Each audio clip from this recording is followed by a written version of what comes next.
Kashi, Tundinche Pelo, Devte Mojangi, Ulo, Kanshim Jingai, Ujim Jin, Jimpo Tam, Jajanangi, Gepuki, Naza Sher Shebo, Tadve Simlo, Gadil Chinkin, Chishun Nampor Litte, Chandra Namki Karmotam Chete, Kurki Oklo Ne Yubo Tino। हसीन है ये वादियाँ, मौसम है ये बड़ा सुहाना, घने पेड़ों के बीच में चल रहा है ये रास्ता पुराना। बारिश की ये बूंदे, पेड़ों की ये हरियाली, याद मुझे दिलाती हैं हसीन वो यादें पुरानी।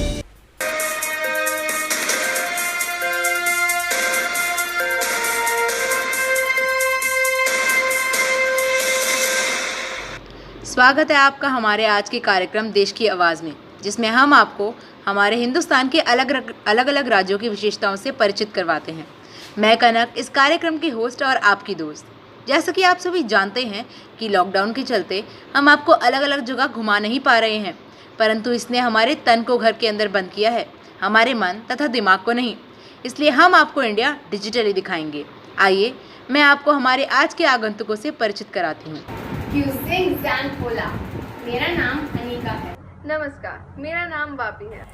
आदाब, मैं वृंदा इस कार्यक्रम से जुड़कर बेहद खुश हूँ। सत श्री अकाल, मेरा नाम सुताक्षी सारस्वत है। सुप्रभात, मेरा नाम अमन तोमर है। नमस्कार, मेरा नाम कीर्ति है। तो आज हम उत्तर पूर्वी भारत में स्थित एक बहुत सुंदर राज्य सिक्किम का अन्वेषण करने वाले हैं। हम वहाँ की एक बहुत ही सुंदर वाइल्ड लाइफ सेंचुरी का आपको विश्लेषण दिखाएंगे। तो बिना देर करते हुए चलते हैं। मैं आप सबको आज लाल भूरे धनेश पक्षी अथवा रूफस नेक हॉर्नबिल के बारे में बताना चाहूँगी। लाल भूरे रंग का धनेश पक्षी अथवा रफस नेक्ड हॉर्नबिल धनेश पक्षी की सबसे बड़ी प्रजाति है। इसकी लंबाई 90 से 100 तक होती है। नर रूफस गर्दन वाला धनेश पक्षी थोड़ा बड़ा होता है और इसका वजन 2500 ग्राम तक होता है, जबकि मादा का वजन लगभग 2200 ग्राम होता है। यह उत्तर पूर्वी भारत, खासकर अरुणाचल प्रदेश, भारत उपमहाद्वीप और दक्षिण पूर्व एशिया में हॉर्नबिल की एक प्रजाति है। यह शिकार और प्राकृतिक आवास के नुकसान के कारण नेपाल में स्थानीय रूप से विलुप्त हैं। जंगल में इनके वयस्क 10,000 से भी कम बचे हैं। लगभग 117 सेंटीमीटर की लंबाई के साथ ये सबसे बड़े ब्यूसरोटियन हॉर्नबिल हैं। इनके नीचे का भाग, गर्दन और सिर पुरुष में अत्यधिक लाल भूरे रंग का होता है, जबकि महिलाओं में यह काले रंग का होता है। यह प्रजाति उच्च वन निर्भरता रखती है। आज मैं आप सभी को हिम तेंदुआ के बारे में कुछ रोचक तथ्य बताने जा रही हूँ। हिम तेंदुआ एक बड़ी बिल्ली है जो मध्य और दक्षिण एशिया के पहाड़ी क्षेत्रों में पाई जाती है। इसके नाम से ही आपको यह बात पता लग गई होगी कि ये ठंडे और बर्फीले प्रदेश में ही रहना पसंद करते हैं। हिम तेंदुआ 50 फीट तक की ऊंची छलांग लगा सकता है और अन्य तेंदुओं की तरह 100 किलोमीटर प्रति घंटा की रफ्तार से भाग सकते हैं। हिम तेंदुआ बर्फीली पहाड़ों पे 9,800 से 17,000 फीट की ऊंचाई पर देखने को मिलते हैं। ये भारत के उत्तर में और चीन के पूर्व में भी पाए जाते हैं। सन 2013 की गणना के अनुसार हिम तेंदुओं की आबादी अब पूरी दुनिया में करीब 4,000 से 7,000 के करीब है। हिम तेंदुआ ज़्यादातर अकेले ही रहना पसंद करते हैं और प्रजनन के वक्त ही अपने साथी के पास आते हैं। तो आइए अब एक नज़र डालते हैं सिक्किम के राजकीय पक्षी पर, जिसका नाम है चिलमिया।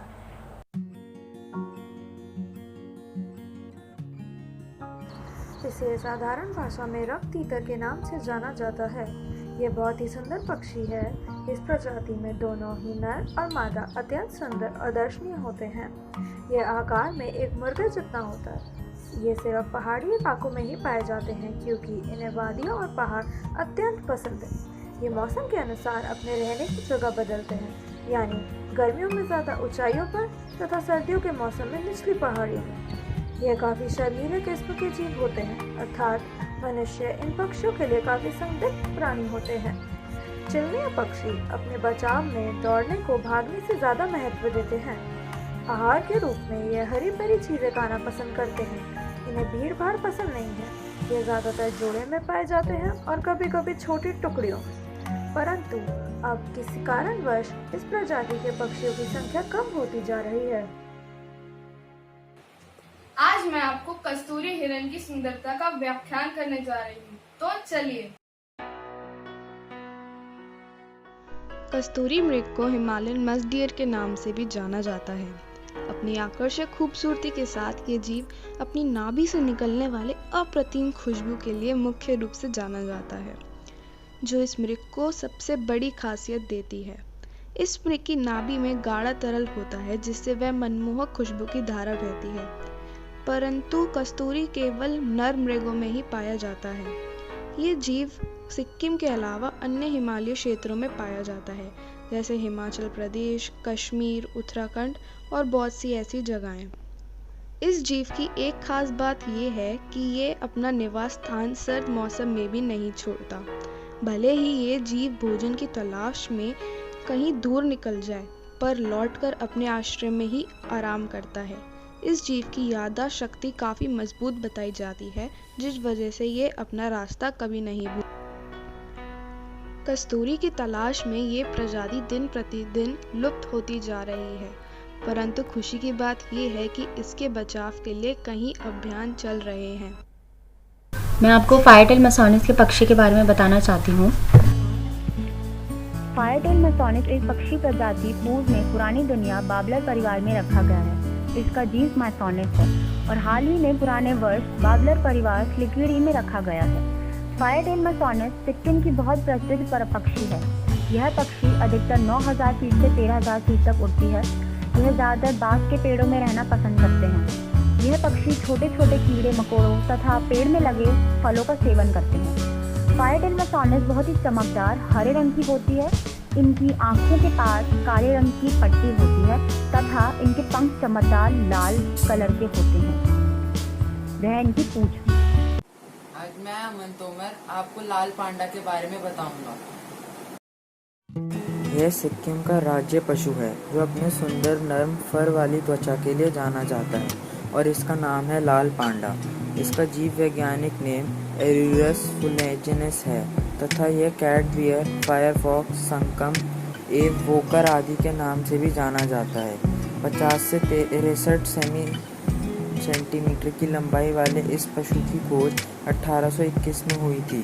उस दौरान इसे भालू परिवार का सदस्य माना गया था, लेकिन इसके बाद एक अलग परिवार घोषित किया गया। इनका मुख्य भोजन बांस की पत्तियां, इसके अलावा ये मौसमी फल बीज भी खाते हैं, लेकिन मौका मिलने पर ये छोटे कीड़ों और चिड़ियों के अंडों पर भी हाथ साफ करने में नहीं चूकते। लगभग 5 किलो वजन वाले विशायक पांडा आमतौर से अकेले रहते हैं। मेरा नाम है कनक और मैं आपको बताने जा रही हूँ हिमालयी मोनल के बारे में। हिमालयी मोनल, जिसे नेपाल और उत्तराखंड में डांफे के नाम से जाना जाता है, सिक्किम की शोभा को बढ़ाता है। पक्षी मोर से भी सुंदर है और मोर की भांति नर मोनल भी मादा से रंग व बनावट में अधिक सुंदर होता है। इसकी सुंदरता बिल्कुल मोह लेने वाली और नृत्य भी आकर्षक पहलू है। हम सब ने आज सिक्किम के पर्यावरण तथा जानवरों और पक्षियों के बारे में बहुत कुछ जाना। सिक्किम एक ऐसी जगह है जो अपने पर्यावरण की इज्जत करना जानती है। सिक्किम के लोग हमें यह सिखाते हैं कि यदि पर्यावरण हमें इतना कुछ देता है तो हमारा भी फर्ज बनता है कि बदले में हम इसका आदर करें। यह अति सुंदर जगह हमें नर्म और शांत रहना सिखलाती है कि हर जगह इतनी विविधता होने के बाद भी हम एक साथ रह सकते हैं। बस इसी बात पे मैं आज का कार्यक्रम समाप्त करना चाहती हूँ। धन्यवाद।